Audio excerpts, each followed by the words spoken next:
Mga labs, pasensya na ngayon lang ako nag-live. Si Jok aking kadate eh. This past few days kasi, may isang tao nagpapainit sa ulo ko. Papansin pa naman.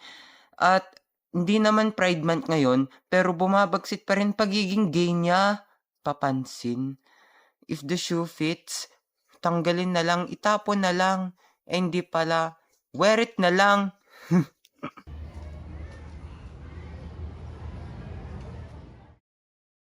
Bakit? Habol, pansin ko na palagi ka na lang nilang binubuli. Oo nga eh. Nakakasawa na. May plano ako. Ano yan? Legal ba yan? Kikidnapin natin sila kung labi para maturuan natin sila ng leksyon. Ha? Seryoso ba yan? Just the process. Wala ka na ba naisip na ibang idea? Wala. Try lang natin. If it doesn't work out, at least we tried. A few moments later.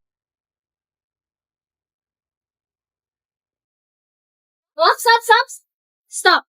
Huwag niyong gagawin yan. Hindi yan magiging solusyon sa problema niyo. Habang takbo. Hoy, bumili kayo dito! The next day. Uy, nabalitaan mo na ba? Nakikot sa Arkin tsaka sa Howard. Oo nga eh. Wala ka lang ba?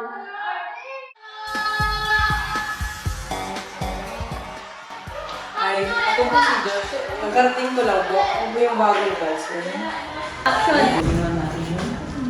A few moments later. Hoy, alis dyan! Nerd! Kumakain lang ako. Hindi dun ka sa kabila. Oo nga, bilisan mo. Mission complete. Nakuha mo. Oo, sila nga. Tara na.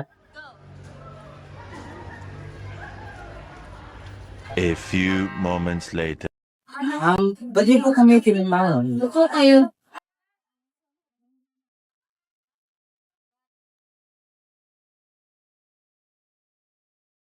Surprise! Gulat kayo, no? Hindi nakita si Harold at Archie. Pagtulungan kami sa guidance at nalaman namin ang yung ginawang pambubuli sa dulo ni Josh. Nagkunwari akong bagong estudyante para malaman ang totoo. Na-set up tayo! Cut.